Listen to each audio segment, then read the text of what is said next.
You know, here at Fox in the Morning, we like to send you to fox6.com so you can take a look at some of the clinical studies that are being done around town that you might be able to participate in. And this morning, we're talking about that and giving you a little more information of what is out there and how the process works. Steve Kenny is here. He's the president of eStudy site, and we welcome you to Fox in the Morning on this Memorial Day. How are you? I'm well, thank you.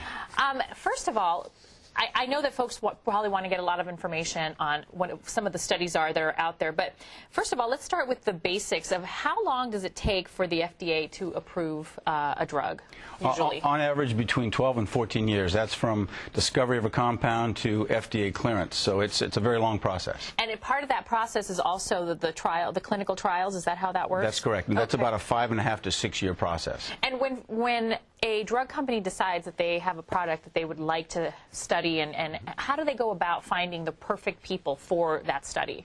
Well, they develop a protocol that clearly identifies the candidates and what sort of diseases they have.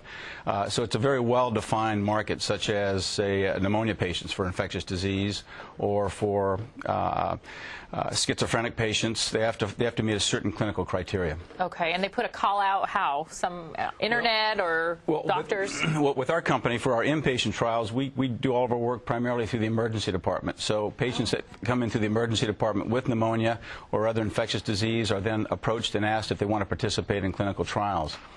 For some of our CNS or central nervous system trials, we would do some advertising. We would also contact other psychiatrists in the community to find out if they have patients that fit a certain criteria. And then ask them and see how they feel about participating and that sort of thing. It's strictly voluntary. Strictly voluntary. Now, how does that work if you decide that somebody is a good candidate and they agree to do this?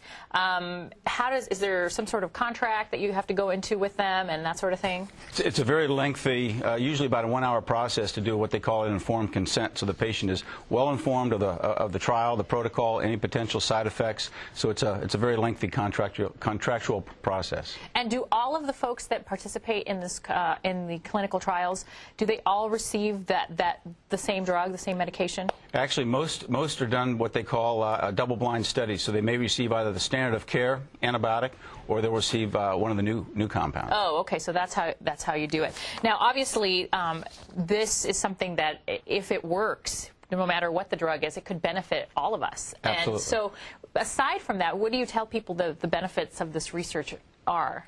Well, first of all, the patients who volunteer for the study are going to get a level of care that they wouldn't normally receive. They're being well monitored by both nurses and physicians, professionals who specifically focus on clinical trials. So they're going to receive a very high level of health care.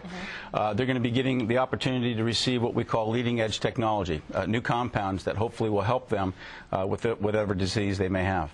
Okay, so obviously you look for folks that can fit the description of the perfect candidate that you need. And the way that you can see if you maybe can participate in one of the many studies that are happening around town, you go to fox6.com and you click on Hot Topics, and there you will be able to find a lot of information on clinical trials.